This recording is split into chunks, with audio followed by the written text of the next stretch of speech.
Wala haula wala quwwata illa billah. Raditu billahi rabba wa bil islami dina wa bi Muhammadin nabiyya wa rasulah. Pak Said akan mempresentasikan tentang otoritas Al-Quran dan Sunnah dalam kapasitasnya sebagai sumber hukum. Ya, istilah otoritas itu karena sebagai sumber ajaran atau sumber hukum. Oke, kalau kita lihat di kitab-kitab usul fikih, ini model pembahasannya nggak sama. Di Al-Mahsul itu nggak ada bab Alkitab atau bab Al-Quran, itu nggak ada. Jadi kalau kitab-kitab lain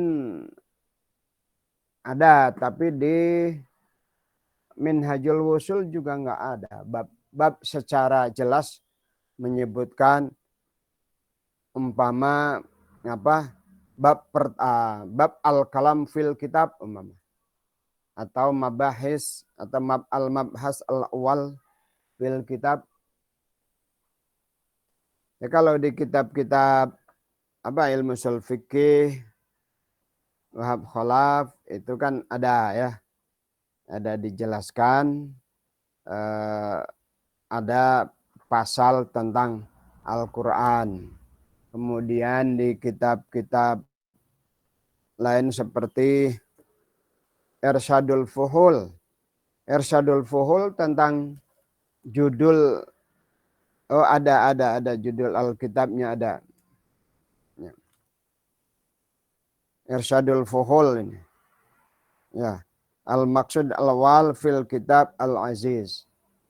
Ya, sebagian judulnya jelas, sebagian tidak jelas. Tapi sebenarnya semuanya membahas. Al-Mahsul di bab awal banyak banget tentang Quran, tapi tidak dijudulin Al-Mabhasul Awal atau Al-Faslul Awal atau Al-Babul Awal.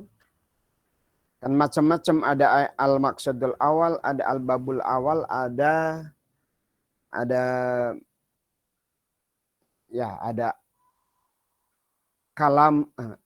Al-Kalam an Alkitab. Ya. Dan selanjutnya. Silakan Pak Said.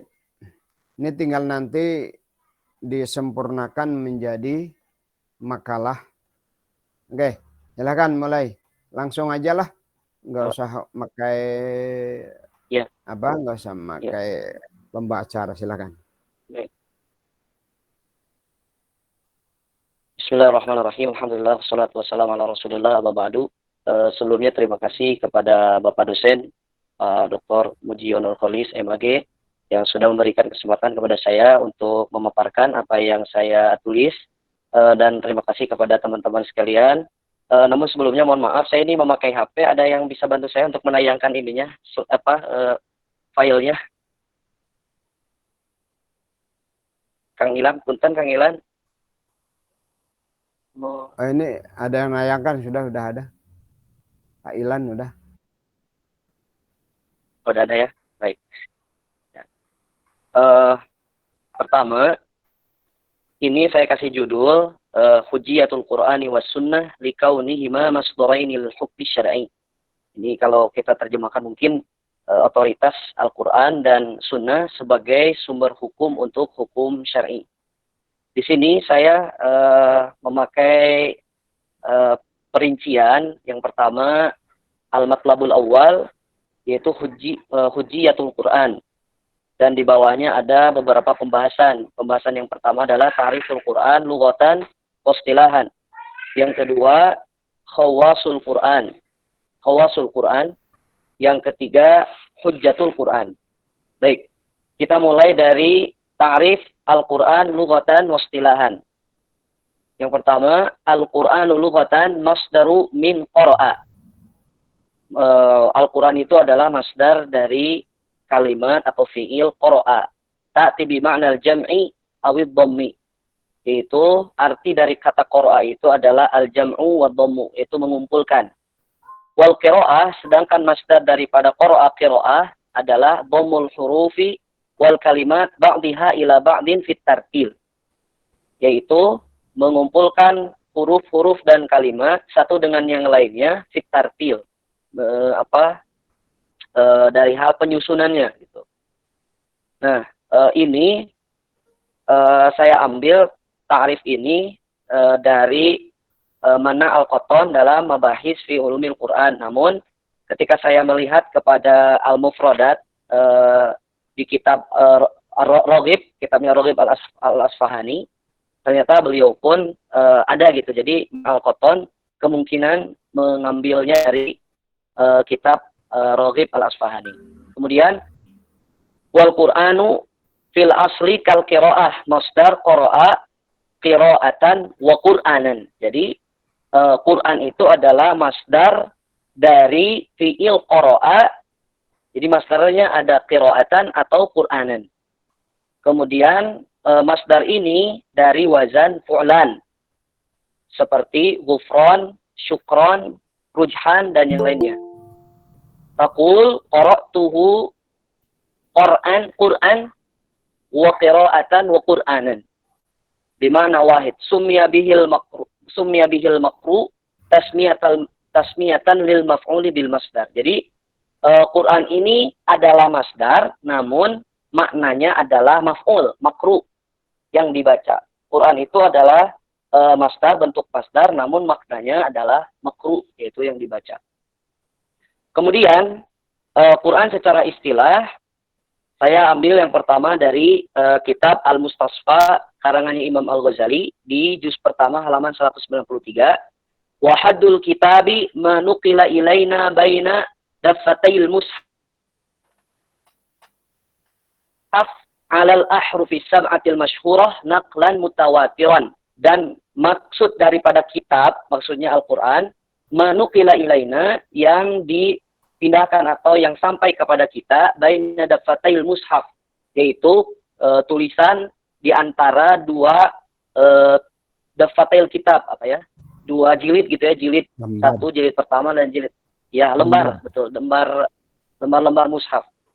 Alal ahrufi sab'atil masyhurah, yang ditulis dengan bahasa tujuh bahasa yang masyhur atau 7 lughah yang masyhur menurut ahlul qiraah. Naqlan mutawatiran, yang berpindah, yang diterima oleh kita dengan cara yang mutawatir. Wa na'ni bil kitab, dan yang dimaksud dengan kitab di sini adalah Al-Qur'anul Munazzal, yaitu Quran yang diturunkan oleh Allah Subhanahu wa taala kepada Nabi Muhammad SAW. Itu yang dipaparkan oleh Imam Al-Ghazali di dalam Al-Mustasfa. Sedangkan Imam Asy-Syaukani di dalam Irsyadul Fuhul di halaman 62 beliau mengatakan ghalaba fil 'urfil 'ami 'alal majmu'il mu'ayyan min kalamillahi subhanahu. Quran ini sudah menjadi urf yang secara umum sudah dikenal adalah majmu'ul mu'ayyan min kalamillah, yaitu kumpulan yang sudah Allah tentukan dari ucapan Allah Subhanahu wa taala. Wal makru'u bi alsinatil ibad, yang dibaca oleh lisan-lisan kitab, lisan-lisan manusia. Wa huwa fi hadzal ma'na ashhar min lafdil kitab wa azhar. Dan penggunaan Al-Qur'an ini, kalimat Al-Qur'an ini lebih masyhur daripada lafaz Al-Kitab, dan itu mungkin lebih kuat gitu daripada makna Al-Kitab ketika seseorang mengatakan saya membaca Al-Quran daripada saya membaca Alkitab. Ini menurut Imam Asy-Syaukani. Kemudian saya mencoba untuk mencari yang ta'rif yang jami'an mani'an di beberapa referensi buku di Husli Al-Ulumul Quran. Ada ta'rif yang disebutkan oleh Syekh Mana Al-Qattan. Beliau menyebutkan wa yadhkurul ulama ta'rifan lahu yuqarribu ma'nahu. Dan para ulama menyebutkan sebuah definisi untuk Quran itu yang bisa mendekati kepada makna wa yumayyizuhu an ghairihi, dan yang bisa membedakan antara Quran dengan yang lainnya. Fayu'arrifunahu, maka para ulama mereka memberikan definisi bahwasanya Quran adalah kalamullahil munazzal ala Muhammadin sallallahu alaihi wasallam. Quran itu adalah kalam Allah, ucapan Allah yang diturunkan kepada Nabi Muhammad sallallahu alaihi wasallam, al-muta'abbad bitilawatihi. Dan seseorang yang membacanya akan diberikan pahala atau bentuk ibadah jika dia membacanya. Kemudian saya buka di Al-Mu'tamad, Syarhul Mu'tamad fi Ushulil Fiqh, karangan Dr. Muhammad Habsh. Beliau mensyarah dan menazamkan kitab Al-Mu'tamad. Beliau mengatakan, wa awwalul masadiril Qur'anu kitabu Rabbil Mu'jizul Bayanu munazzalan 'alan nabiyyil Arabi wa lafzuhu wa khattuhu bil Arabi tawaturan kutiba bil masahifi wa ma siwahu fis salati muntafi.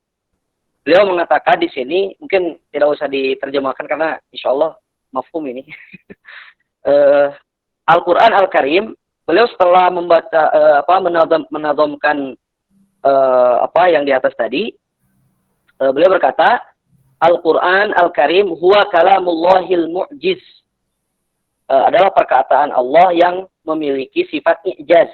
Al-munazzal ala sayyidina Muhammadin, yang diturunkan kepada Nabi sallallahu alaihi wasallam, Nabi Muhammad sallallahu alaihi wasallam, bil lafdil arabi, dengan lafaz Arab, dengan lafaz bahasa Arab, wal manqulu ilaina bit tawatur, yang kita terima dengan cara mutawatir.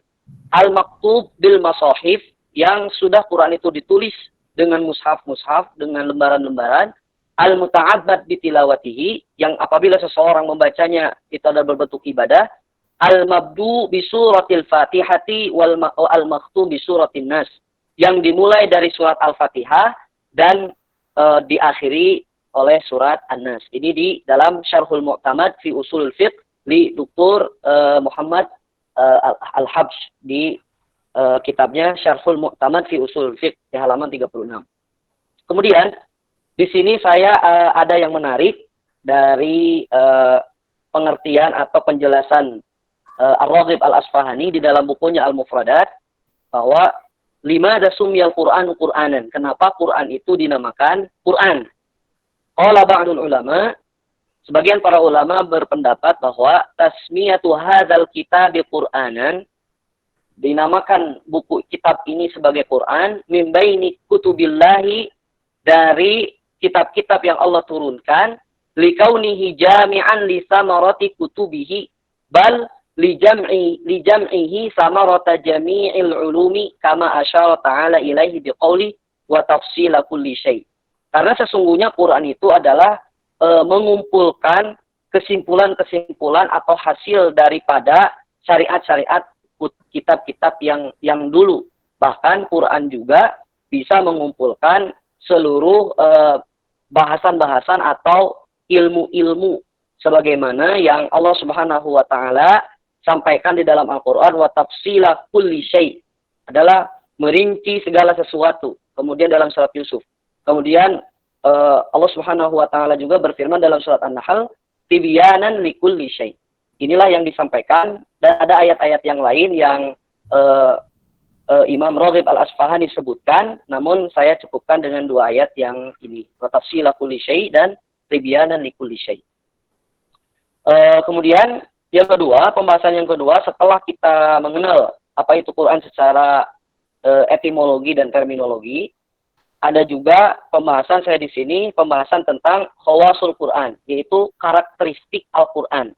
Tentunya Quran dan Sunnah memiliki karakteristik, dan kenapa saya sebutkan di sini karakteristik Al-Quran, supaya kita tahu bahwasanya dari sanalah kita akan menyimpulkan bukti atau bukti bahwasanya Al-Quran itu bisa dijadikan hujjah atau bisa dijadikan sumber hukum di dalam Islam. Nah, saya dari ini diambil dari buku Ilmu Ushulil Fiqh wa Khulasatut Tarikh At-Tasyri' li Abdul Wahhab Khalaf. Beliau mengatakan, "Famin khawasil Quran anna alfadhahu wa ma'aniyahu min indillah." Bahwasanya dari karakteristik Al-Quran itu adalah lafaz dan maknanya adalah dari Allah Subhanahu wa taala. Wa anna alfadhahu al-arabiyyah, dan lafaz-lafaz Al-Quran itu adalah dengan berbahasa Arab. hiyallati anzalahu Allahu ala qalbi rasulih. Dan dialah Al-Quran yang Allah Subhanahu wa taala turunkan kepada hati Rasulullah SAW. Ar-rasulu ma kana illa taliyan laha wa muballighan iyyaha. Dan Rasulullah SAW lah yang membaca Quran tersebut dan menyampaikannya kepada umatnya. Wa yatafarra'u an hadza ma ya'ti, dan dari hal ini bisa disimpulkan bahwa ketika Al-Quran adalah dari Allah Subhanahu wa taala, dari lafaz dan maknanya, maka yang pertama, ma alhamallahu bihi rasulahu minal ma'ani walam yunzil alaihi alfadahu bal abbara rasulu bi alfadhi min indihi amma alhama bihi. Sesungguhnya apa yang Allah Subhanahu wa taala ilhamkan kepada Rasulullah sallallahu alaihi wasallam dari al-ma'ani, dari makna-makna, dan Allah Subhanahu wa taala tidak menurunkan secara langsung secara lafadznya, akan tetapi Rasul sallallahu alaihi wasallam lah yang mentakbirkan, yang merincikan dengan lafadz dari Rasul itu sendiri. Maka amma alhama bihi la yu'addu minal Qur'an. Maka kalau hal tersebut tidak dinamakan Al-Qur'an. Contohnya seperti hadis Nabi sallallahu alaihi wasallam itu tidak dinamakan Quran. Wala tasbutu lahu ahkamul Quran, dan tidak juga bisa disamakan hukumnya dengan hukum Al-Quran. Wa innama huwa min ahaditsir Rasul. Akan tetapi itu adalah hadis Rasulullah sallallahu alaihi wasallam. Wa kadzalikal ahaditsul qudsiyah wa hiyal ahaditsu allati qalaha Rasul bima yawihi an rabbih wa la tu'addu minal Quran. Begitu pula dengan hadis-hadis qudsi, yaitu hadis yang disampaikan oleh Rasulullah sallallahu alaihi wasallam, yang Rasul riwayatkan dari Allah Subhanahu wa taala, dan itu pun tidak dinamakan Al-Qur'an. Wala tasbutu lahu ahkamul Qur'an fala takunu fi martabatil hujjiyah wala tasihhu sholatu biha wala yata'abbad bitilawatiha. Maka hadis qudsi pun sama dengan hadis, tidak bisa hukumnya disamakan dengan Al-Qur'an. Dan seseorang apabila tidak diberikan pahala ketika membaca hadis qudsi atau hadis Nabi Shallallahu Alaihi Wasallam. Kemudian dari karakteristik tadi Al-Quran yang kedua adalah bahwasanya al-fat dan maknanya dari Allah Subhanahu Wa Taala. Tafsir surah atau ayah bi alfadhin arabiyyah muradifah li alfadhil Quran dalatun ala madallat alaihi alfadhu la yu'addu Qur'anan. Tafsir-tafsir yang sekarang kita baca yang berbahasa Arab, misalnya tafsir Al-Quranil Azim karangan Imam Ibnu Katsir pun, meskipun dia bahasa Arab dan mungkin ada makna atau muradif, sinonim makna daripada ayat-ayat Al-Quran atau lafaz-lafaz Al-Quran, itu juga tidak bisa kita jadikan bahwasanya itu adalah Al-Quran. Maka mutabiqan lil mufassar fi dalalatihi. Meskipun maknanya mungkin sama dengan apa yang ditafsirkan. Li'annal Qur'an alfadun arabiyyah khassah unzilat min indillah. Karena meskipun demikian, karena Quran itu adalah lafaz bahasa Arab yang khusus yang Allah Subhanahu wa taala turunkan dari Allah Subhanahu wa taala secara langsung. Kemudian yang yang ketiga adalah turjumatu suratin aw ayatin bi lughatin ajnabiyyah ghairi arabiyyatin la tu'addu Qur'anan. Apalagi dengan terjemah-terjemah dengan bahasa-bahasa selain bahasa Arab. Contohnya terjemah dengan bahasa Indonesia atau bahasa-bahasa yang lainnya. La tu'addu Qur'anan, tidak bisa dikatakan itu Quran. Mahma ru'iya min diqqatit turjumah. Meskipun mungkin dalam saat penerjemahannya sangat teliti. Wa tamami mutabaqatiha lil mutarjam fi dalalatihi. Mungkin bisa, atau sama misalkan persis dengan apa yang diterjemahkan itu dengan ayat Al-Quran. Li'anna Al-Quran alfa radiyatun khastun unzila min indillah.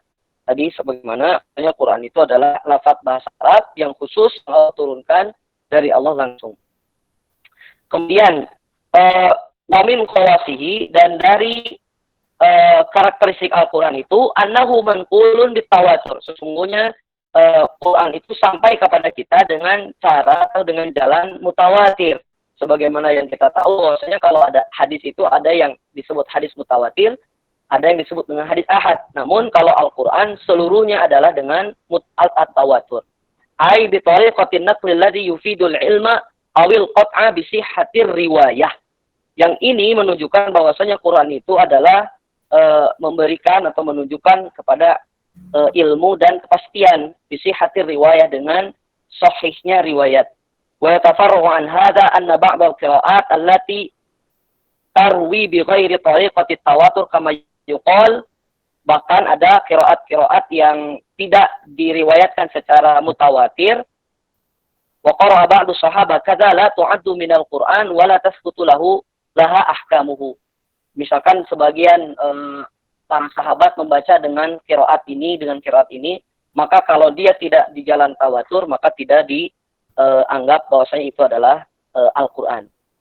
Itu dalam kitab ilmu usul fiqh wa khulasatul tarikh tasyri' karangan Abdul Wahab Khalaf. Kemudian al-mabhas as-salis, pembahasan yang ketiga yang tentang Al-Qur'an adalah sekarang kita masuk kepada hujjatul Qur'an.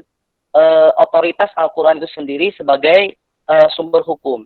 Nah, mungkin kita bisa tahu bahwasanya Al-Qur'an bisa dijadikan sebagai otoritas hukum adalah dari bukti yang dinyatakan oleh Quran itu sendiri atau apa yang disampaikan oleh para ulama. Salah satunya adalah Al-Burhan ala anna al-Qur'ana hujjatun 'alan nas, bukti bahwasanya Quran itu bisa dijadikan hujah untuk manusia di dalam hukum.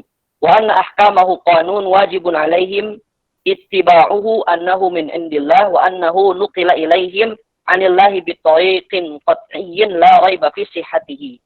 Bahwasanya hukum-hukum yang ada dalam Al-Quran menjadi undang-undang yang wajib yang harus diikuti oleh manusia, dan bahwasanya undang-undang yang ada atau peraturan yang ada di dalam Al-Quran itu adalah dari Allah Subhanahu wa Ta'ala, dan hal tersebut dinukil atau disampaikan kepada kita dengan jalan yang mutawatir tadi dan tidak ada keraguan pada kesahihannya.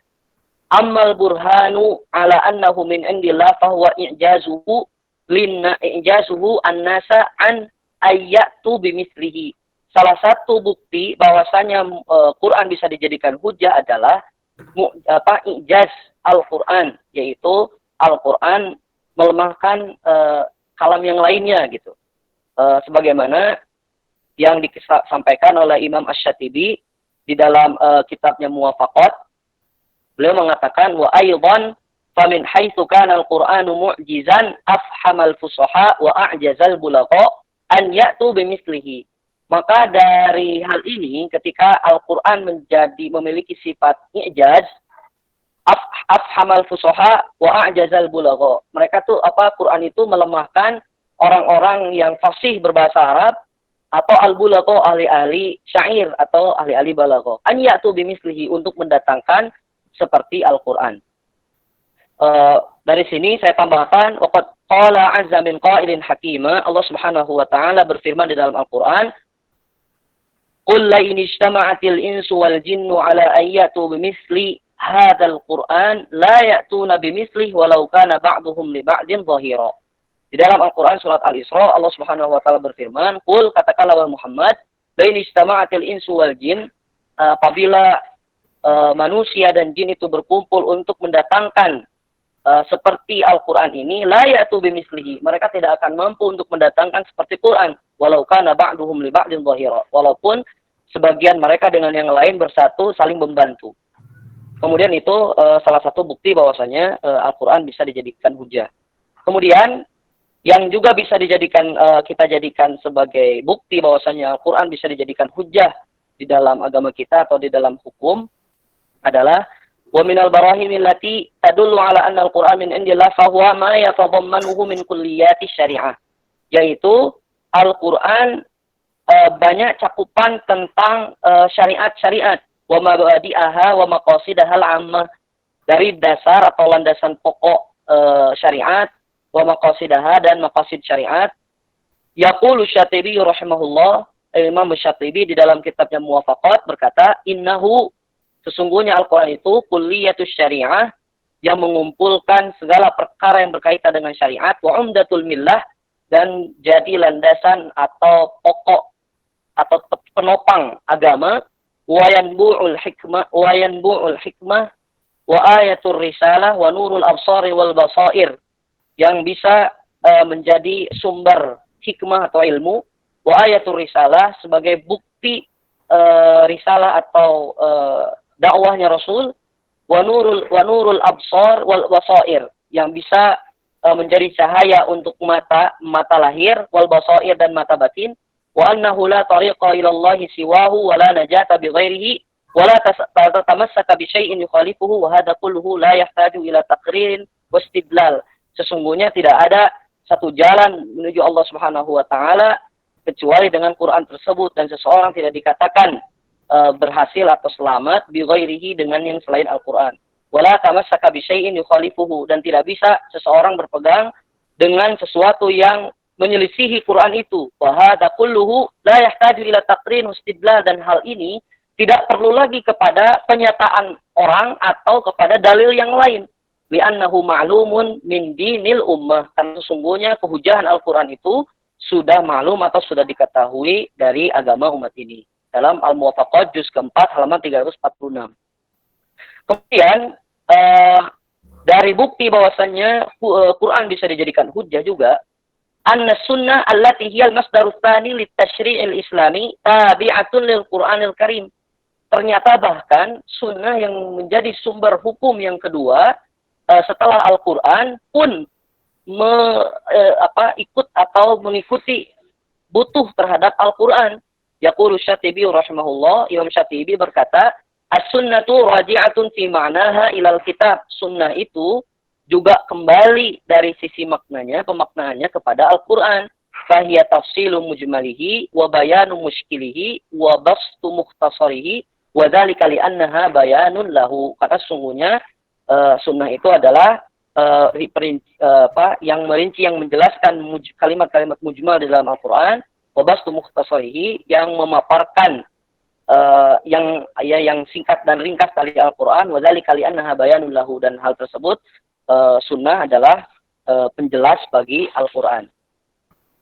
Mohon maaf, apakah suaranya masih terdengar? Ya, jelas. Ya. Saya lanjutkan. Kemudian yang kedua di dalam Al-Matlab As-Tsani saya tulis hujjiyatus sunnah, itu hujahan Al-Quran.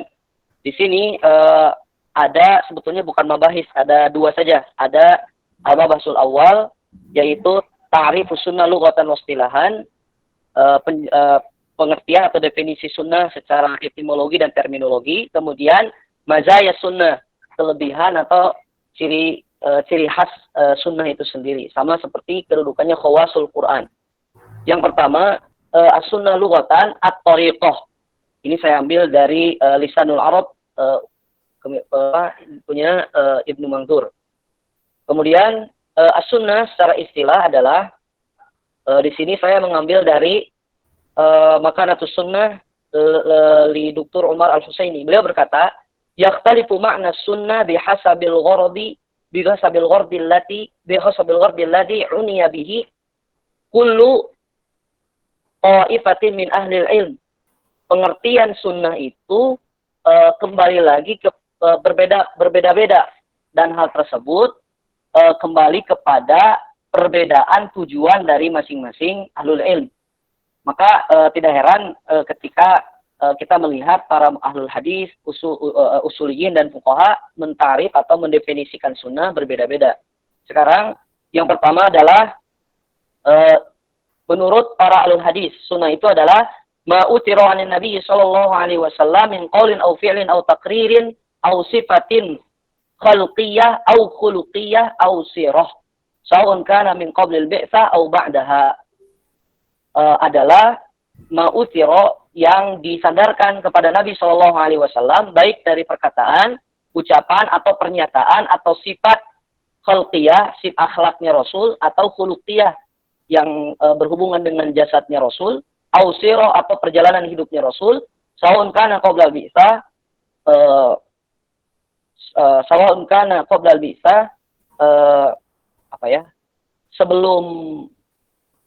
sebelum Nabi diutus, au ba'daha atau setelah Nabi diutus.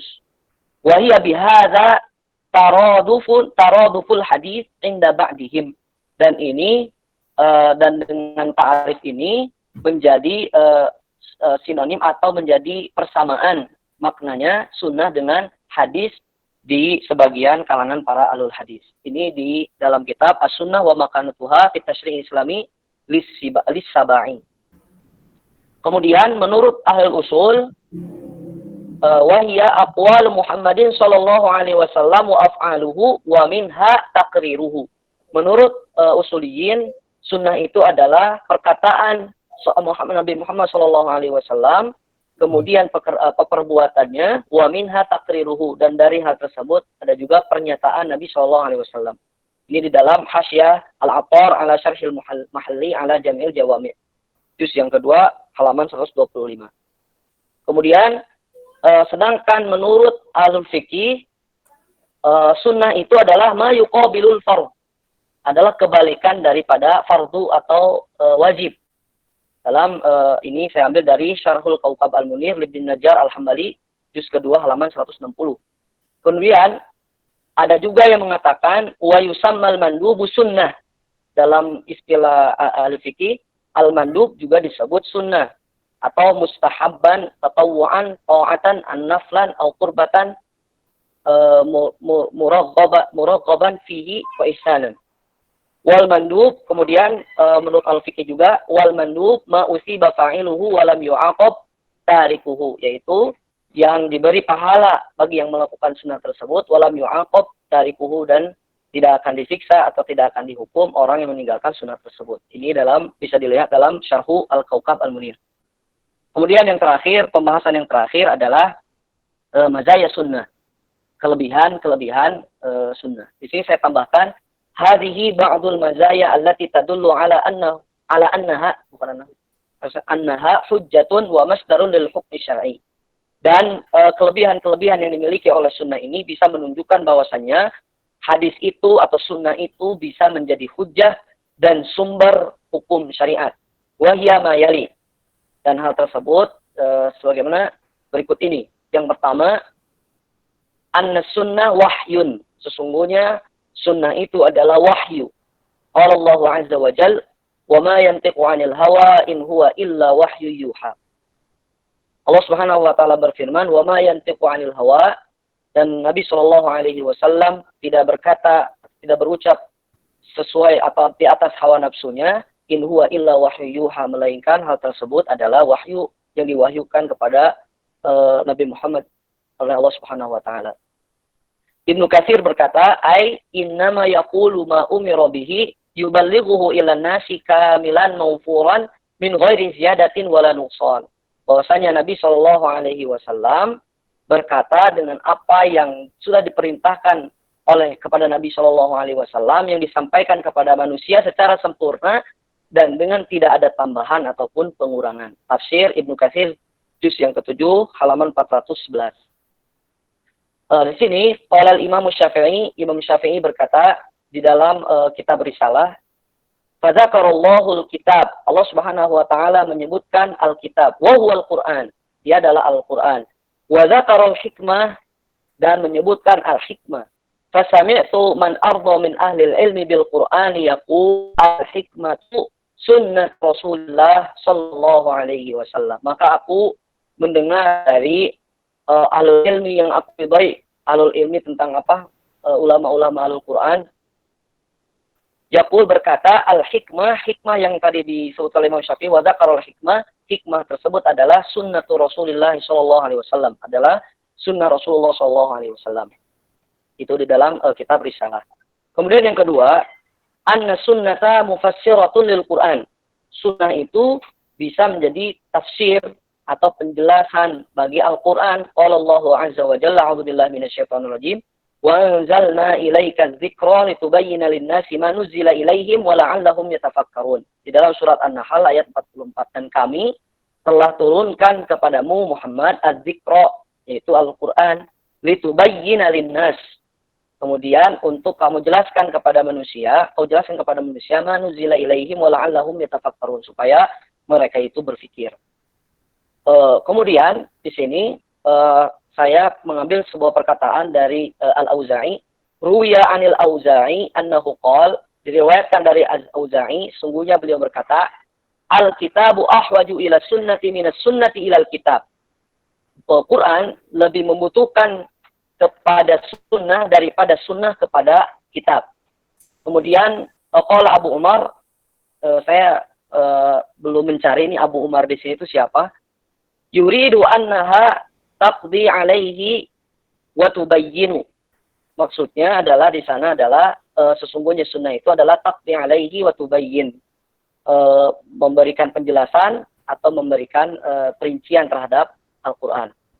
Ini saya ambil dari Al-Bahrul Muhit fi Ushulil Fiqh karangan Imam Az-Zarkashi di jilid 3 halaman 239. Kemudian yang ketiga, anna sunnah syamilatul li ahkamiddin. Kemudian yang bisa kita jadikan hujah bahwasanya Al-Qur'an bahwasanya sunnah itu bisa dijadikan landasan atau sumber hukum. Qala Allah Ta'ala, "Al-yauma akmaltu lakum dinakum wa atmamtu 'alaikum ni'mati wa raditu lakumul Islam madina." Dan hari ini Allah Subhanahu wa taala berfirman, dan hari ini aku sempurnakan bagi kalian agama kalian, wa atmamtu 'alaikum ni'mati, dan sempurnakan nikmatku atas kalian, wa raditu lakumul Islam madina, dan aku ridha bahwasanya Islam adalah agama kalian. Al-Maidah surah ayat 3. Kemudian yang keempat, anna sunnah muhkamatun laisa fiha ma yu'aridun naqla sahiha walal aqla sahiha. Sunnah itu adalah sudah muhkam, sudah jelas, tidak ada yang bertentangan dengan naql atau dengan dalil sahih yang lain atau akal yang sehat.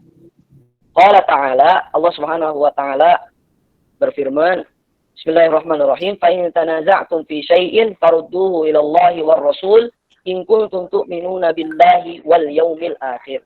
Apabila kalian berselisih pada satu hal, maka kembalikan kepada Allah dan kepada Rasul. In kuntum tu'minuna billahi wal yaumil akhir. Jika kalian termasuk orang yang beriman kepada Allah dan kepada hari akhir. Kemudian saya menukilkan perkataan Imam Syafi'i dalam kitabnya Risalah, wa ahkamullahi wa ahkamu rasulihi la takhtalifu wa hiya tajri ala misalin wahidin. Dan hukum Allah di dalam Al-Quran serta hukum-hukum Rasulullah SAW melalui hadisnya itu la takhtalifu, tidak akan berselisih, wa hiya tajri ala misalin wahidin, dan hal tersebut, hukum tersebut akan berjalan pada jalan yang sama. Kemudian yang kelima, anna Nabi SAW utiya bijawami'il kalim. Bahwasanya Nabi SAW yang dari sana adalah ada ucapan Nabi SAW atau perilaku Nabi atau hadis Nabi SAW. Nabi SAW diberikan kelebihan oleh Allah Subhanahu wa taala dengan jawami'ul kalim. Yaitu jawami'ul kalim itu adalah sedikit tapi syarat makna gitu. Sebagaimana dalam sebuah hadis yang diriwayatkan oleh Abu Hurairah radhiyallahu anhu, anna Rasulullah SAW, sesungguhnya Rasulullah SAW bersabda, bu'istu bi jawami'il kalim. Aku diutus dengan jawami al-kalim. Ada, kalau di dalam riwayat yang lain disebutkan Rasulullah SAW diberikan 5 kelebihan yang Allah Subhanahu wa taala tidak berikan kepada nabi-nabi yang lain. Salah satunya adalah jawami al-kalim. Wal khulasoh, dan kesimpulan dari apa yang saya tulis di atas tadi, ini dari saya, annal Qur'ana was sunnah masdarani lil hukmi syar'i. Bahwasanya Quran dan sunnah adalah dua sumber bagi hukum syariat, wa hujjiyatuhuma qa'imatun lidalalatil hujjati alaihi. Dan otoritas keduanya, baik Quran maupun sunnah, tetap ada, akan terus ada dengan adanya dalil, adanya bukti, hujjah, bukti minal ayatil Qur'aniyah, dari ayat-ayat Al-Quran, wal ahaditsin nabawiyah, dari hadis-hadis Nabi SAW, wa aqwalil ulama'il ajillah, dan dari perkataan para ulama yang mulia. Wallahu ta'ala alam. Mungkin itu saja, Pak.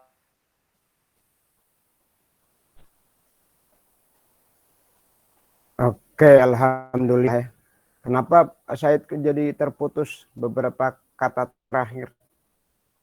Oke. Alhamdulillah sudah cukup jelas ya. Ada beberapa hal yang menjadi pertanyaan kita, antara lain kalau Quran disebut khawasul Quran, hadis disebut atau sunnah mazaya sunnah. Apa bedanya khawas dan mazaya? Kenapa Al-Quran itu namanya khawas, sementara untuk sunnah mazaya. Padahal maksudnya sama. Oke, yang mungkin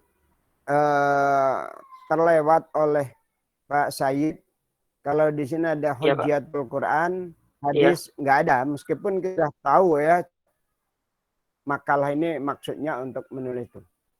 iya, Pak. Hujjiyah Hujjatul itu sunnah. hadis. Ya, Oh ya, hujjat. ya Hujjatul sunnah. Itu Imam Asyuti nulis apa? Al-Ihtijaj ala sunnah atau apa sebelumnya Iya, itu. Ya, ya. Al-Ihtijaj ala sunnah. Oke, Insyaallah ya. ini bagus sekali bervariasi apa rujukannya. Itulah yang saya inginkan. Ini tentu kan saudara juga menjadi semakin banyak masukan ya.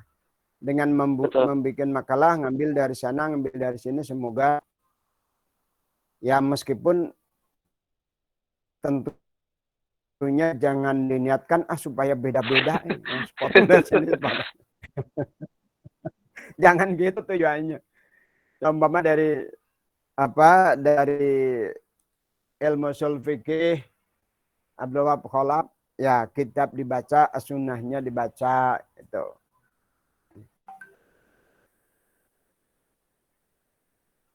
Oke itu ya tadi saya lihat memang tidak mengacu kepada al-mahsul, tidak mengacu kepada apa namanya minhajul wusul. Itu memang dua kitab itu nggak begitu jelas Betul. apa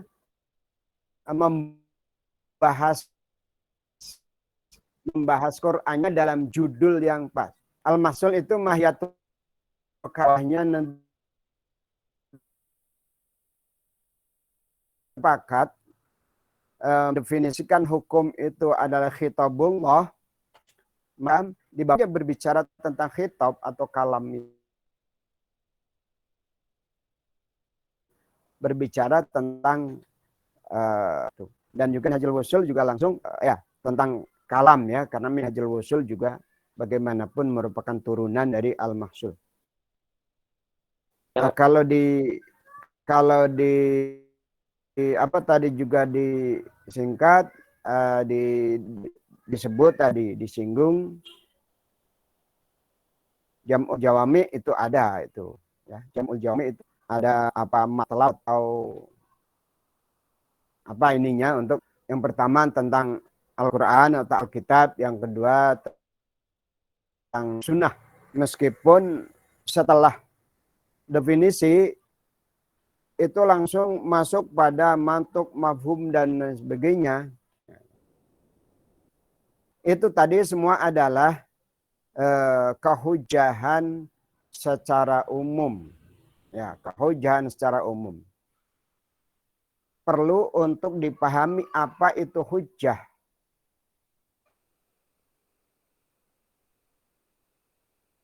Dalam sangat ada dua setidaknya ya. Pertama, hujjah itu gelar bagi orang yang hafal 300.000 lebih ya, hafal hadis 300.000 lebih, atau apa namanya yang dia kuasai jauh lebih banyak dibandingkan yang tidak dikuasai. Itu hujjah.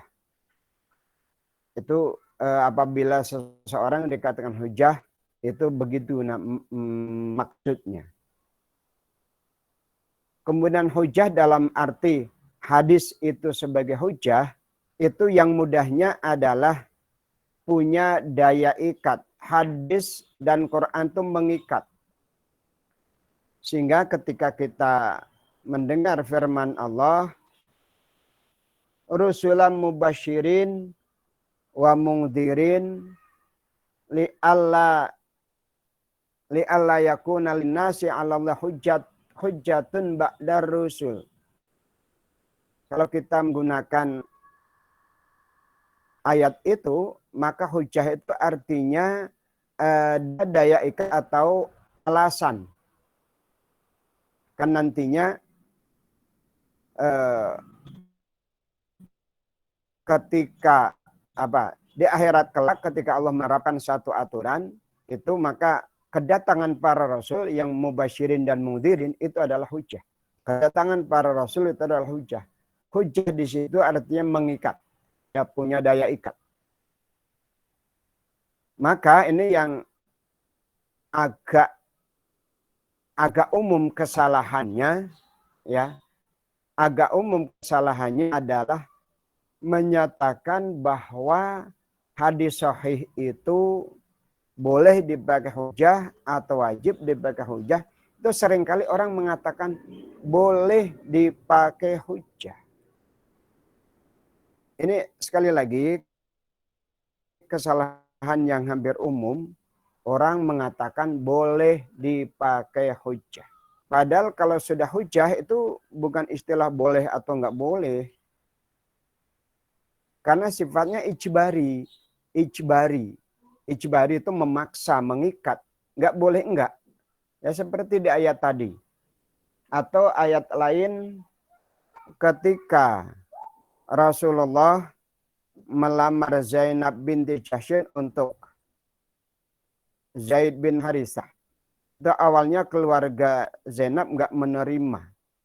Kemudian Allah nurunkan ayat laisa lil mu'minin la mu'minatin idzallahu amran ayakuna lahumul khiyaratu min amrihim.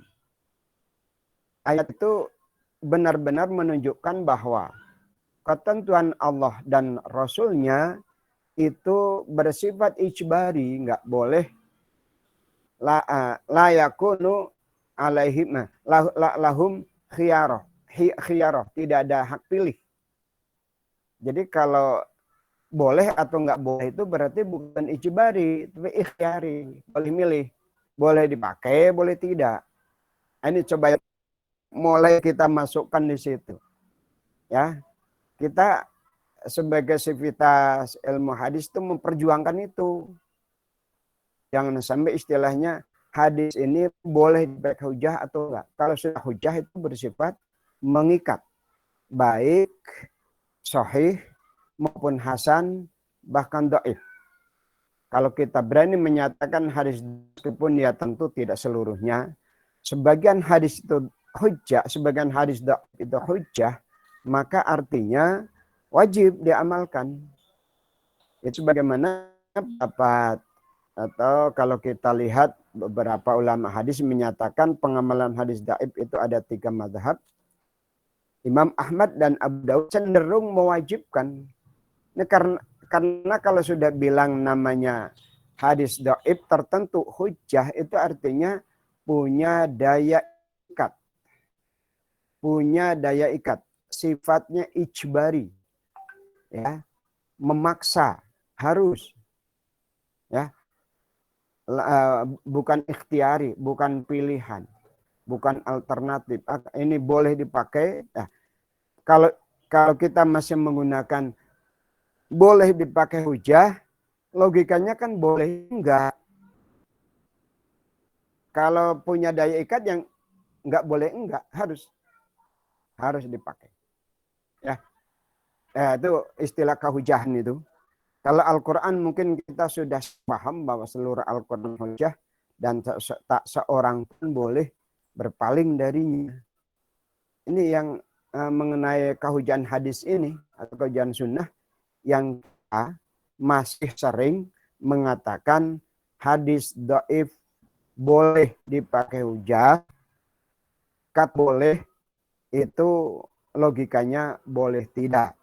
Namun tentu kita nggak berani mengatakan seluruh hadis dhaif adalah hujjah. Sebagian hadis dhaif adalah hujjah. Jadi jangan kata-kata boleh dipakai. Hadis dhaif yang dengan syarat tertentu adalah hujjah. Hadis sahih adalah hujjah. Hadis hasan adalah hujjah. Hadis dhaif ya dalam kategori tertentu adalah hujjah. Itu istilah hujjah itu bersifat ijbari. Jangan sampai kita pahami ikhtiari. Hingga logikanya kalau ikhtiar itu boleh digunakan, boleh tidak. Itu sedikit tambahan, silahkan didiskusikan.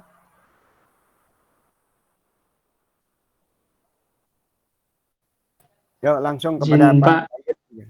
Pada Pak Said tanyanya. Siap. Izin tanya nih. Afan belum bisa buka kamera, lagi baru pulang dari jalan. Misalnya kan ya, Ya, ulama itu terus. mendefinisikan sesuatu itu membawa latar belakangnya masing-masing. Saya tadi ta'riful Quran, ta'riful. Mungkin itu lebih seru lagi pembahasannya kalau ada beberapa apa namanya definisi-definisi dari Al-Quran atau hadis dari kalangan ulama dan kalangan yang mungkin dari latar belakang beliau Mu'tazilah atau apa gitu. Ya. Imam Ar-Razi dalam kitabnya atau Imam Zamakhsyari atau siapa-siapa yang mempunyai, apalagi kita tahu bahwa banyak usuliyun, yakni mereka dari kalangan Mu'tazilah. Ya. Sekedar masuk video, gimana kalau di ininya tanggapannya Ustaz Said? Pak Said tadi yang mensyarah Al-Mu'tamad itu siapa? Kalau Mu'tamad kan masih Mu'tazili. Syarah Al-Imad. Betul, Ya. betul Pak. Apakah pensyarah Namanya ya coba dalam Mu'tamadnya bagaimana? Definisi dalam Mu'tamad. kalau dari Al-Mu'tamad itu saya belum lihat langsung Pak. Jadi saya Ya, langsung ke merujuknya kepada syarahnya gitu. Ya. Oke. Ya, kepada nazmnya itu. Ya, kita bisa cari masing-masing. Ya, Ya, apalagi sedikit kan saya sampaikan kalau ya, siapa ini mau masuk? Sebentar. Saya sampaikan kalau definisi sunnah itu antara sunni dan syi'i itu berbeda. Ya. Ilmu hadis, kalau ilmu hadis antara ilmu hadis itu hanya dibagi dua, sunni dan syi'i. Sunni itu mencakup Mu'tazilah, Murji'ah, Khawarij dan sebagainya, semua masih sunni itu. Kenapa? Karena mereka pakai adalah Sahih Bukhari dan lain-lain atau Kutubut Tis'ah. Jadi mungkin yang dari S1 Bandung kan saya saya menyajikan mata kuliah studi perbandingan ilmu hadis Sunni dan Syi'i. Kenapa hanya Sunni dan Syi'i? Karena hadis itu hanya dua madhab itu. Satu madhab Sunni dengan kitab-kitab hadisnya, Kutubut Tis'ah dan selanjutnya. Sementara yang kedua adalah Syiah dengan Kutubul Arba'ah dan sebagainya. Meskipun nanti di Syiah itu masih ada beberapa firqah yang tidak diakui oleh Imamiyah Isna Asy'ariyah. Tapi mereka tetap mengakui bahwa mereka Syiah, cuma nanti mereka anggap akidahnya fasid. Sunni juga dianggap akidahnya fasid. Ya. Maka kan hadis yang riwayat dari rawi yang akidahnya fasid, yang bukan Imamiyah Isna Asy'ariyah, itu akidahnya fasidah. Itu hadisnya nggak akan sampai pada derajat sahih. Bahkan hasan pun nggak.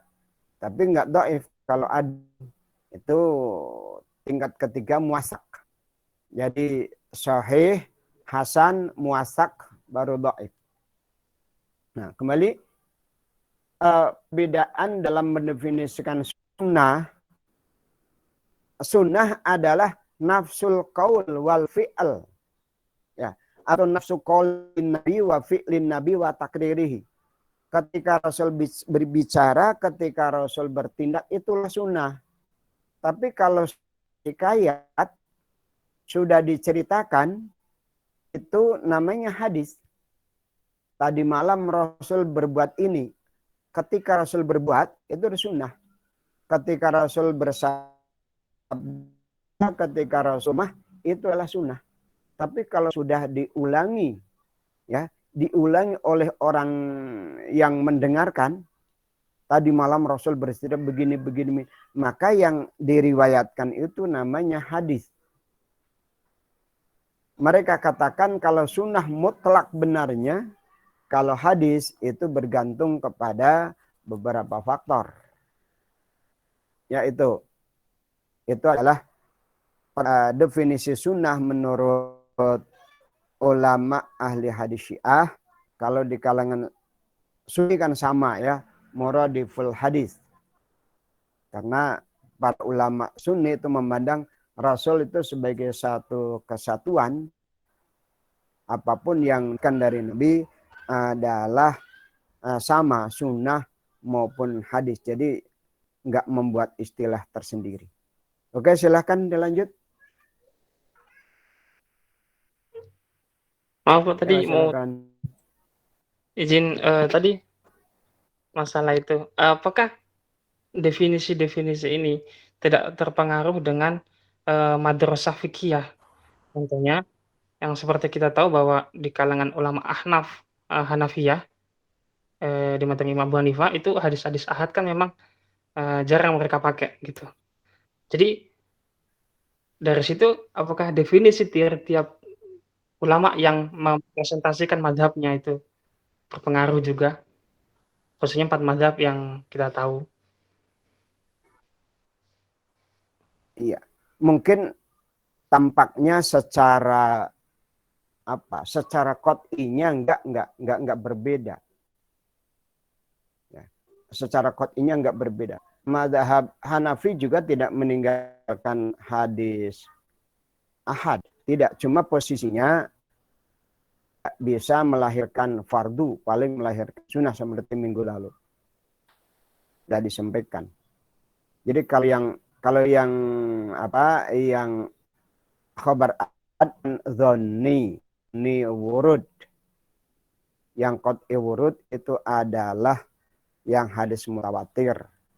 Maka di kalangan mazhab Hanafi bedanya, kalau yang enggak mutawatir berarti enggak qat'i wurud, meski qat'i dilah, kalau enggak qat'i wurud tetap tidak bisa melahirkan hukum fardu. Tapi kalau hukum wajib masih.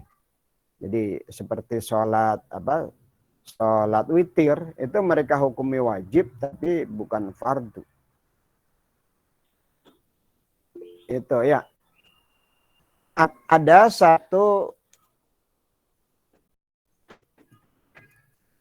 saya punya usul fikih dari kalangan mazhab Hanafi, sama kok definisinya.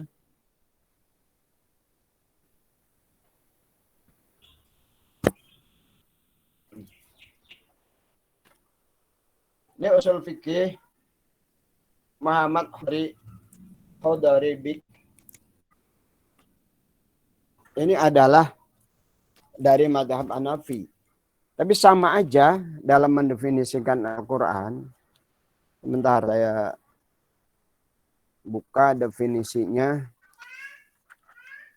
Cuma bedanya nanti kalau dalam mazhab dalam mazhab Syafi'i, itu ketika merinci dilalah atau wuduhu dilalatil alfaz,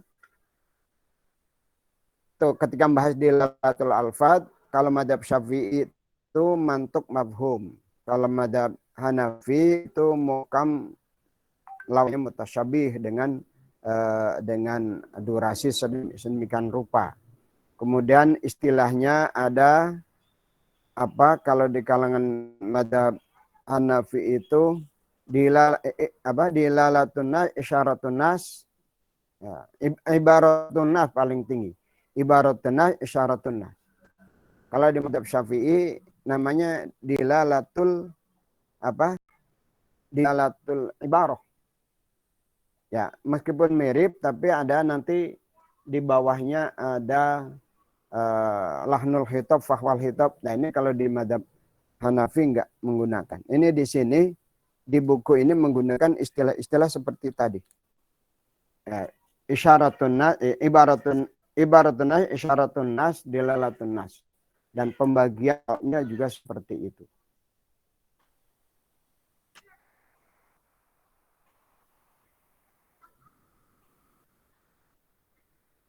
Al-mahkum alaih biasanya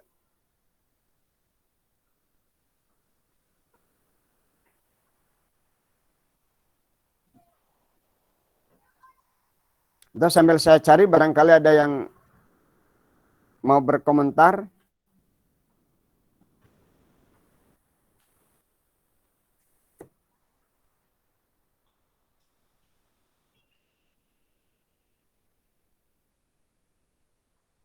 Dua ratus tujuh.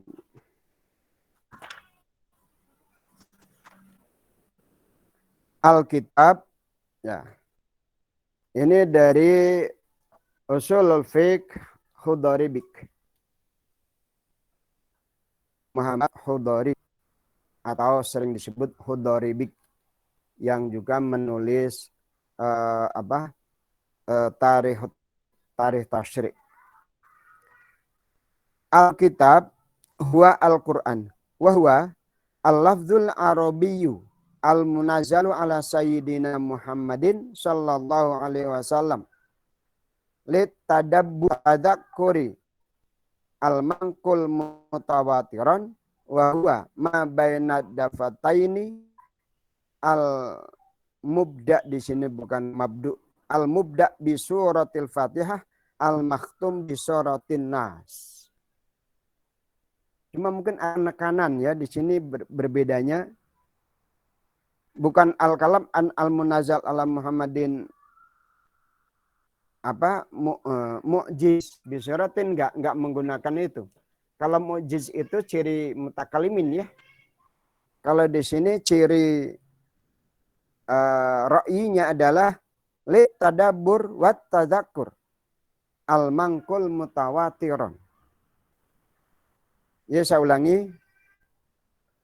Al-Qur'an wahwa al-lafzu al-arabiyyu al-munazzalu.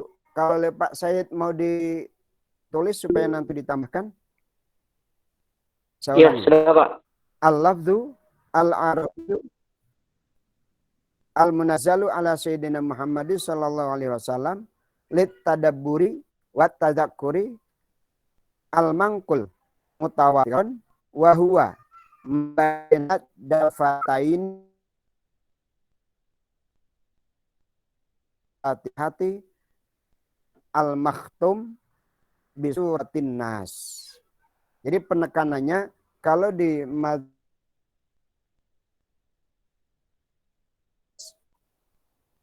suratin minhu atau minha.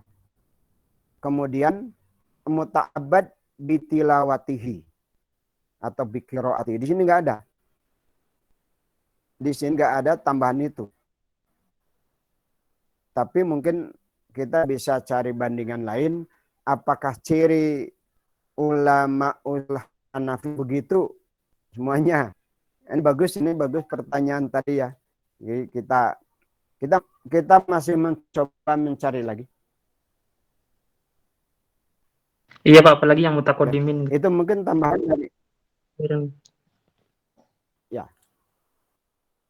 Kalau muwafaqat itu Maliki sama ya. Muwafaqat bagaimana?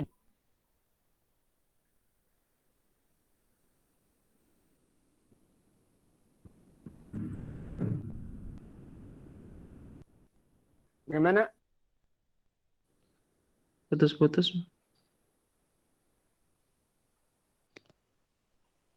Yang di mana putus-putus? Saya enggak, Pak Aziz barangkali bisa menyampaikan tadi yang dari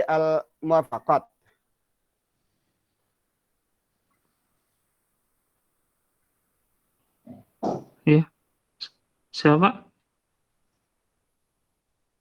Ya, bagaimana definisi dia muwafaqat?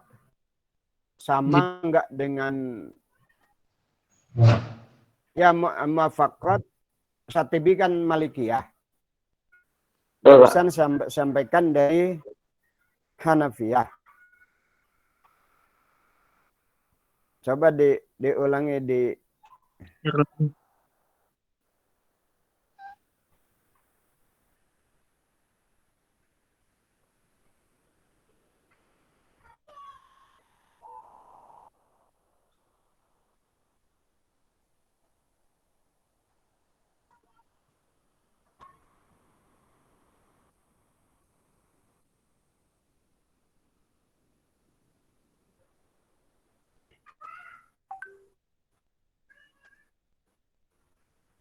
nggak ada, belum ditentukan atau sama.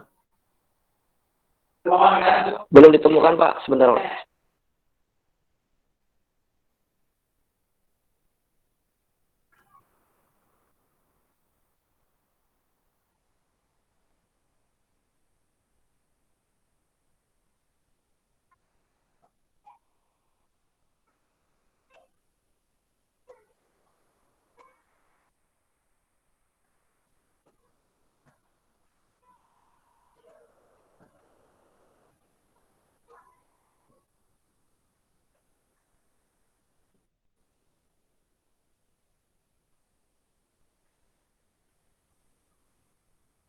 Al-muwafaqat ya.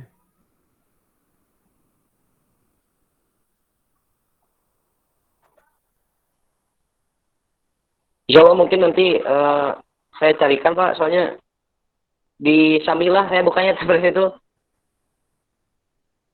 Ya. Ya.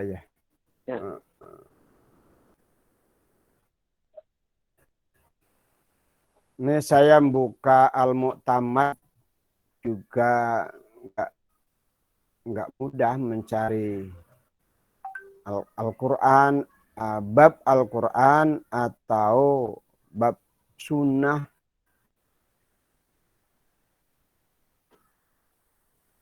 Ya.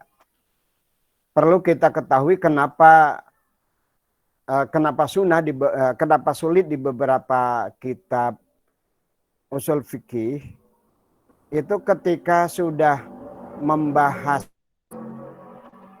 kalam, sudah membahas lafal, itu sebenarnya sudah masuk kepada materi pembahasan Al-Quran dan Sunnah. Mama udah membahas kalam, ada mafhum, ada mutlak, muqayyad, dan lain sebagainya. Itu sebenarnya udah masuk. Seperti hakikoh majaz. Coba ini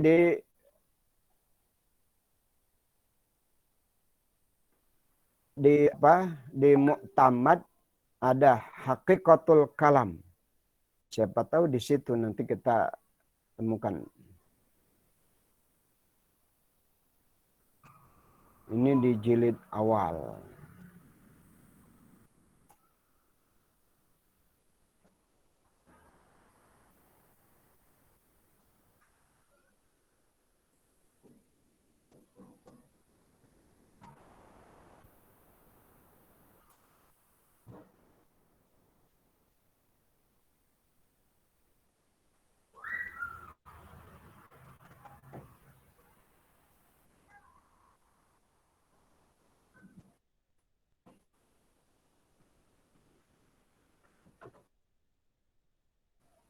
Mu'tamad itu di PDF ada 2 jilid.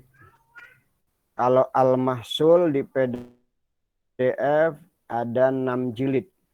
Tapi kalau di yang catilit katakan Al-Mahsul itu 2 jilid rata. Di Shopee ya kita bisa cari di Shopee maupun di Bukalapak dan yang lain itu 2 jilid. Harganya sekitar 450 ya. Coba kita lihat Mahiyatul Kalam di halaman 15 sudah. kelewat.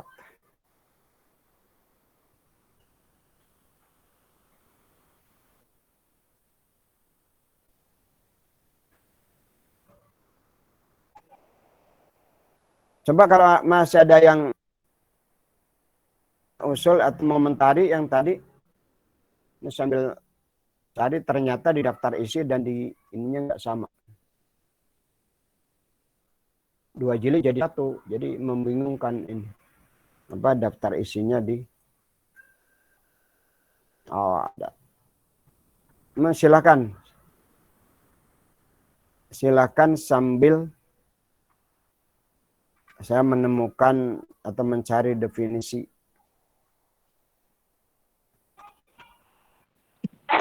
Pak, saya mau izin bertanya, Pak. Kalau misalnya tentang apa ya, ingkar sunnah dimasukkan ke makalah ini bisa nggak, Pak? Soalnya kan misalkan itu subhat ingkar sunnah misalnya.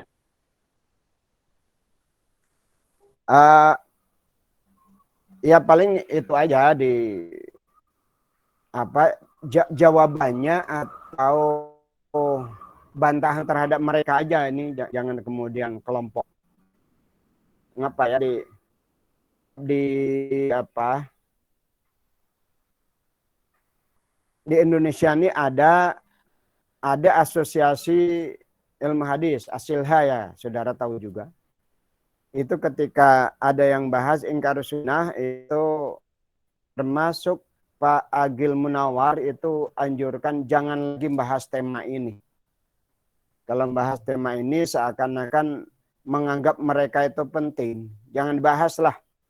Sehingga mereka dengan sendirinya hilang.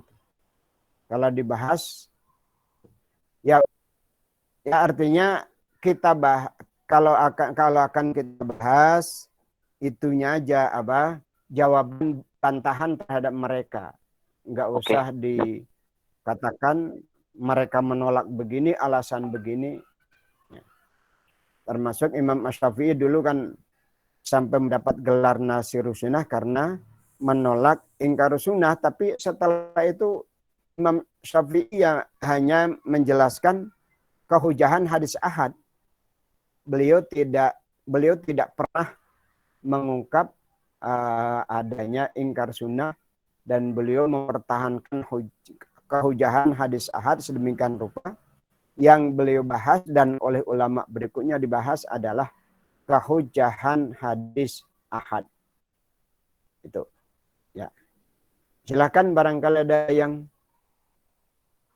masih melanjutkan pembahasan. Mungkin Pak, saran sih bisa ditemukan, nanti kan mau nyari-nyari definisi dari ini lainnya yang udah terkumpul jadi satu untuk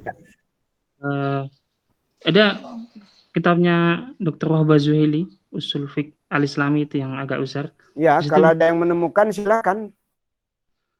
Ada sih Pak, cuma masih dalam bentuk PDF, belum download. Ini di Mu'tamad saya nggak menemukan, sulit untuk. Padahal di ada al-kalam fil ijma ada, tapi kok al-kalam fil Quran kok nggak ada, anehnya itu. Ya Pak, saya juga. Oke, silakan. Membahas lebih lanjut. Kemarin itu merujuk ke Ahmadnya itu nggak ada gitu Pak, susah gitu dicari gitu. Makanya ketika itu saya buka cobanya syarhu gitu, akhirnya ketemu itu gitu Pak. Kalau al-mu'tamadnya memang mungkin karena waktu ya nggak ada, jadi udahlah berarti kembali aja ke syarhunya saja gitu. Al-kalam fil akhbar ada, tapi al-kalam fil kitab nggak ada. Qiyas ada, ijma ada.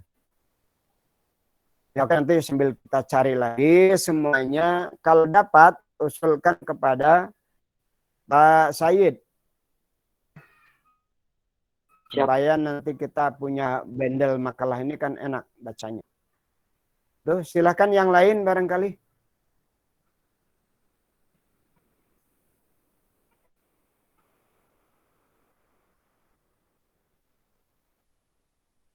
Anda mungkin boleh, tapi tunggu.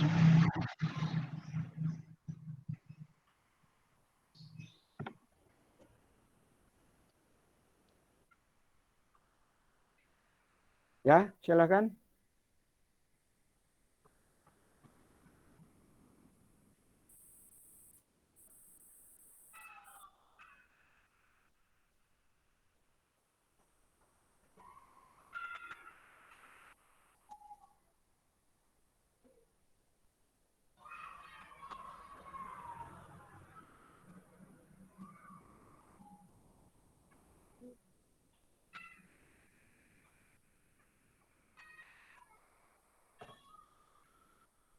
Kalau mazhab Hanafi,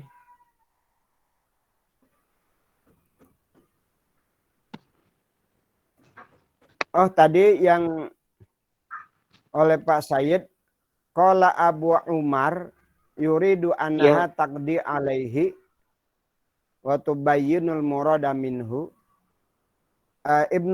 Abu Umar itu adalah panggilan Ibnu Abdil Bar. oh Abu ya, Umar ya, Ibnu ingat. Abdil Bar. Ibnu Abdil Bar itu penulis At-Tamhid, ya, bermadhab Hanafi. Bermadhab Maliki, Maliki. Ya. Maliki. Ibnu Aha. Abdil Bar. Rijalnya tentang sahabat Usdul Khobah, ya. Usdul Khobah. Beliau mensyarah Muwatta itu ada dua. Yang satu At-Tamhid, yang keduanya al Al-Istidkar. al Al-Istidkar. Al-Istidkar, ya. Al-Istidkar ya. Ya, ya, ya. Ya, dua. Nah, kesalahan ada lagi yang dibahas.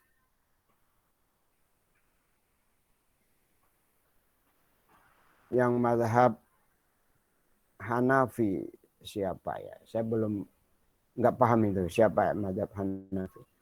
Oh, Al-Qawaid Ibnu Rajab. Tapi Qawaid ungkul ini. Ibnu Rajab itu Hanafi. Ya, Al-Qawaid isinya kaidah-kaidah wungkul. Ada di daftar usul fikih di kitab di program Maktabah Syamilah.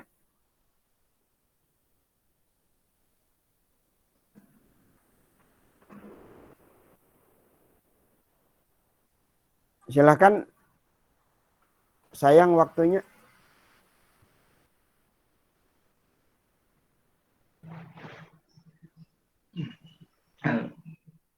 Pak, saya mau ini tentang makalah yang saya itu kan asalnya saya nulis itu terpaut dengan kitab yang Imam Qarafi, sedangkan pembahasan saya itu kan ta'rif usul fikih. Nah itu kan terlalu sedikit, mungkin saya buat lebih tidak terikat dengan kitab beliau Qarafi. aja, bagaimana Pak? Iya, jangan membatasi satu kitab. Yang jelas kan kita menggunakan footnote-nya. Jangan dibatasi satu kitab. Kalau Al-Qarafinya yang Nafaisul Usul mah bagus. Kalau yang Syarah Tangkihul Fusul kan itu syarah terhadap ringkasan Al-Masul. Jadi ilmu beliau yang di Nafaisul Usul itu diringkas menjadi syarah Tangkihul Fusul. Ya, kalau yang di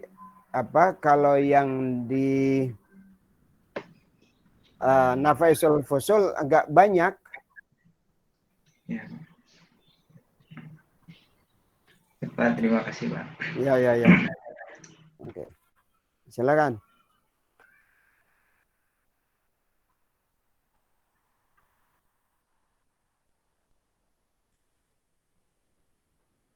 Al-Ihkam Ibnu Hazm. Ibnu Hazm itu dari Zahiriyah. Ini kalau mau dibahas bagus juga.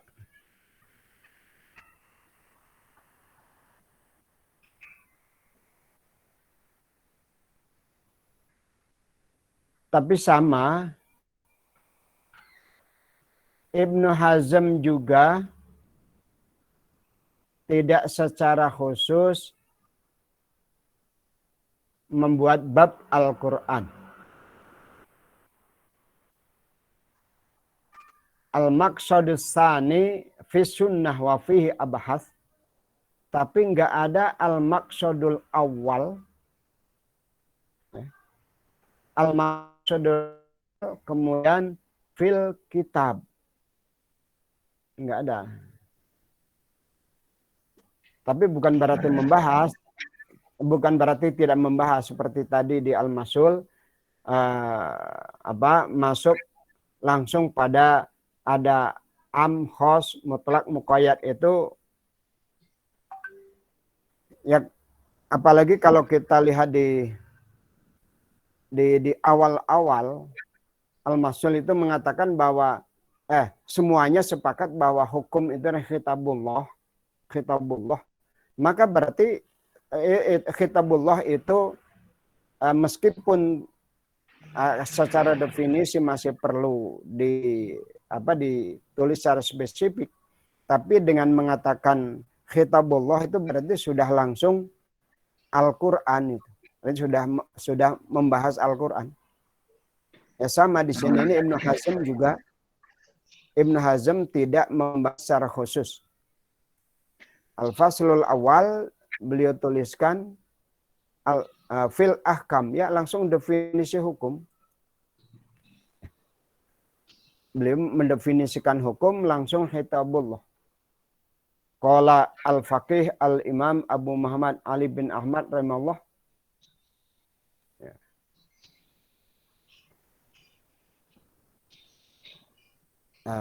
Mana ini belum nggak langsung gitu. Ada pengantarnya panjang. Apa mungkin ya ketika kebanyakan para ulama begitu tidak mencantumkan definisi pembahasan secara khusus tentang Al-Quran, apa mungkin karena memang Al-Quran itu sudah disepakati begitu ya, jadi tidak perlu dibahas lagi hujiyahnya begitu, atau seperti itu Pak? Ya tampaknya begitu. Kehujahannya udah disepakati, kesohehannya juga tinggal membahas, itu lagi ada am, ada khos, ada mutlak, tinggal membahas itunya. Ya memang sebagaimana sering saya sampaikan bahwa kajian ilmu hadis itu mungkin 80% lebih itu pada aspek wurud. Aspek dilalah itu kurang ya. Sehingga metodologi syarah hadis itu juga memang kurang. Sementara kalau di tafsir, itu karena aspek wurudnya sudah selesai, maka tinggal langsung masuk pada qawaidut tafsirnya. Ya, maka yang rata-rata yang bahas qawaidut tafsirnya.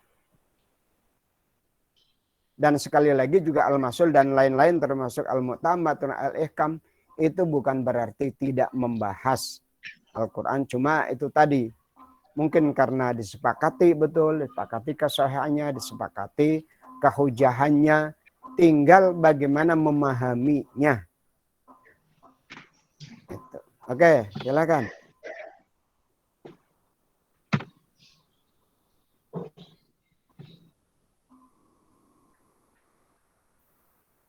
Silakan kalau ada yang menambahkan lagi, komentar lagi.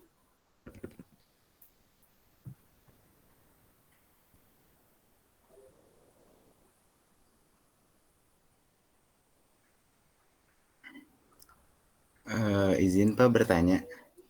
Ya. Mau bertanya tentang yang tadi Kang Said jelasin, ada tentang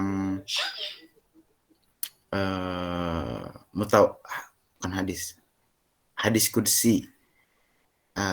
Nasir tuh rada kurang paham kenapa Rasulullah membedakan hadis qudsi dengan Al-Quran, padahal sama-sama dua-duanya dari Allah, kan hadis qudsi dari Allah dan Al-Quran dari Allah pula. Apa penyebabnya? Dan kalau Al-Quran biasanya saat diturunkan kepada Rasulullah itu seperti Rasulullah menggigil kedinginan, ada efek-efeknya lah ya. Kalau hadis qudsi apakah ada efeknya juga atau enggak ya saat Allah memberitahukan hadis qudsi? Gitu Pak Wali. Ya, Pak, saya dulu barangkali dari beberapa aspek perbedaan di situ. Silakan. Ya, Bismillahirrahmanirrahim. Mungkin bisa saya jawabnya dari sisi ini aja nih. Jadi tidak seluruh hadis qudsi itu sahih gitu. Kalau Quran kan pasti sahih. Kalau hadis qudsi itu tidak pasti sahih. Bahkan kan ada pembahasan tentang sahih dhaif minal ahadisil qudsiyah gitu kan. Bahkan kan ada para ulama juga ketika mengumpulkan hadis qudsi pun berbeda jumlahnya, tidak pasti, tidak seperti Al-Qur'an gitu. Kalau Al-Qur'an kan pasti jumlah ayat, jumlah surat dan lain sebagainya.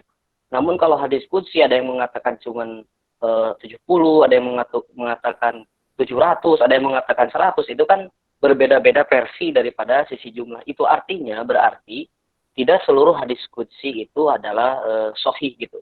Itu yang saya pahami daripada hadis qudsi. Kemudian apakah hadis qudsi itu Quran ketika Allah Subhanahu wa taala turunkan?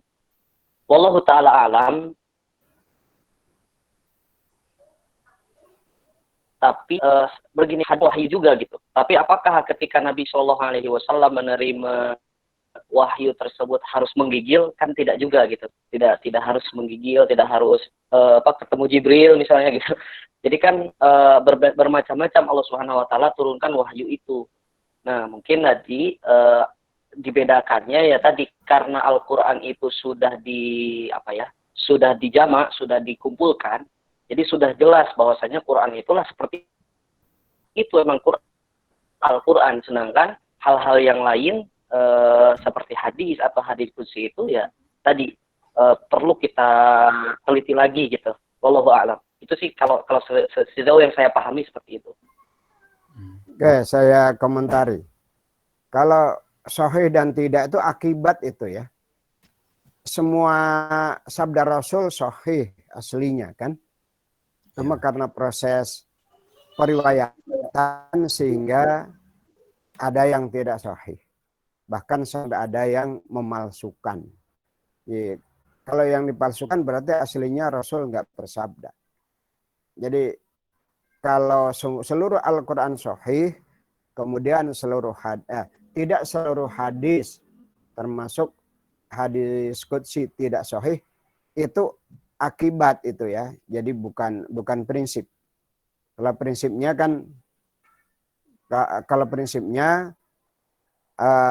makna dua-duanya dari Allah. Kalau Quran lafalnya atau ibaratnya dari Allah. Kalau hadis qudsi ibaratnya dari Nabi. Itu antara lain prinsip. Jadi apakah yang membedakan itu tadi pertanyaannya, membedakan Nabi.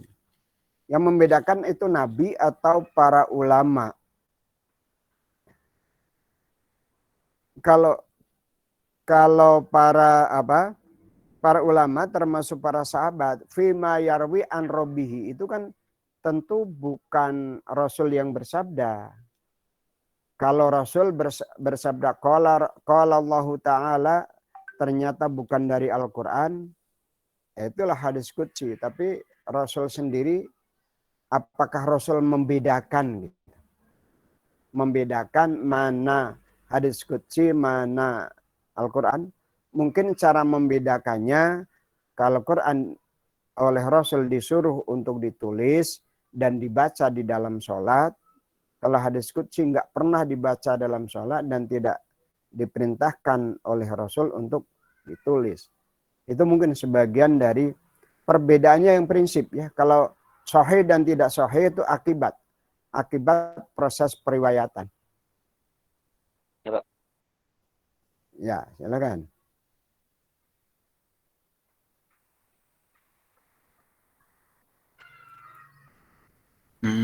Maaf Pak, kalau untuk keadaan apakah seperti mendapatkan Al-Quran atau enggak ya? Ada enggak ininya? Enggak ada keterangan. Saya belum pernah mendapatkan keterangan. Tapi kan ya itu tadi, memang seringkali Rasulullah menggigil atau seperti ya apa, mengalami keadaan yang berat. Tapi kan betul, tidak semuanya. Tidak semuanya. Baik, Pak. Terima kasih, Kang Said, Ya. Pak. Ada yang lain, silakan.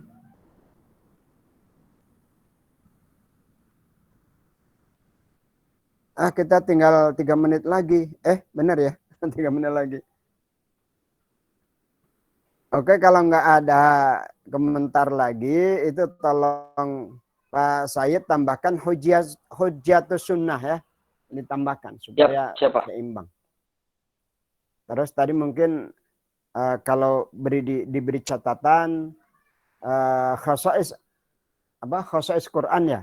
Tapi kalau hadis khawasul Quran, kenapa kalau hadis sebutnya mazaya? Itu memang kita sering mendapatkan tulisan semacam itu. Ini coba dianalisis lagi. Oke, itu aja mungkin pertemuan kita ya. Semakin mendekati ujung. Mohon maaf, Pak.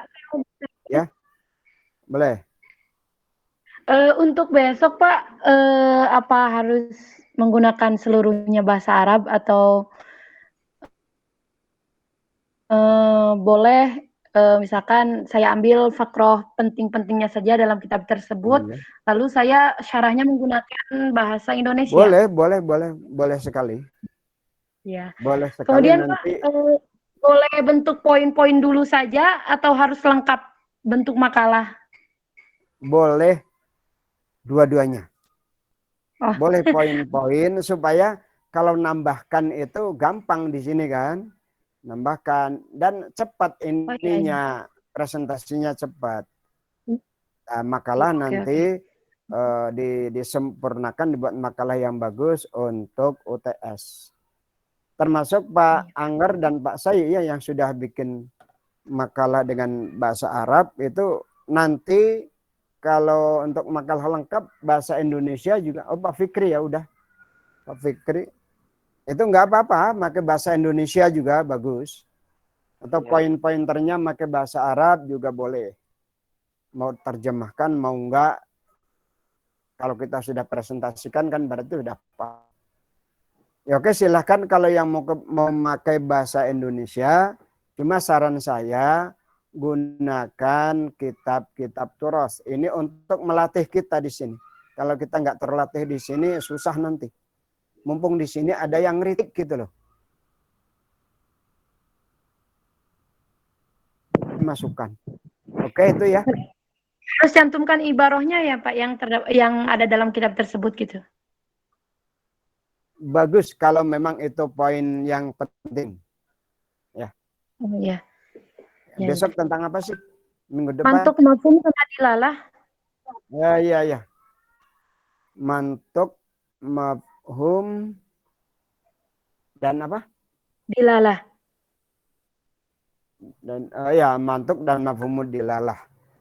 Ya ini berarti nanti bandingannya kalau di dalam mazhab Hanafi atau di ahli ra'yi nggak mantuk mafhum seperti tadi saya katakan, Pak ya. Itu pembahasannya nggak mantuk mafhum. Tapi nanti mereka membagi menjadi ya sebenarnya sama-sama dua ya. Yang pertama dari aspek wuduhud dilalah, kejelasan petunjuk lafal. Yang kedua wujuhud dilalah atau kaifiyatud dilalah, cara pengambilan dilalah. Cara pengambilan dilalah. Atau artinya ayat itu jenis dilalahnya jenis dilalah apa? Apa dilalah ibarah atau dilalah isyarah? Itu kalau dalam mazhab Syafi'i kan istilahnya begitu. Dilalah iqtida terakhir. Tapi kalau di kalangan Hanafi ada ibaratun nas sama aja jadi ibaratnya nas nas, shod, ya tot bertasdid. Kemudian di kalangan Syafi'i di di Jam'ul Jawami kita temukan kalau yang maknanya qat'i itu adalah nas. Itu kalau di kalangan mazhab Hanafi, qat'i itu nas terendah. Di atasnya masih ada mubayyan, di atasnya lagi masih ada muhkam. Di Syafi'i juga sebenarnya itu.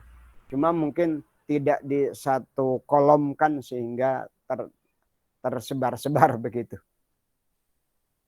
Ya alhamdulillah kita sudah sampai di penghujung perkuliahan ini.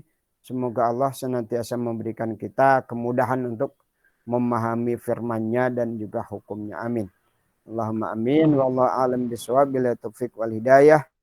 Oh maaf, ini absennya ya. Wallahu a'lam bishawab. Wassalamualaikum warahmatullahi wabarakatuh. Waalaikumsalam warahmatullahi wabarakatuh.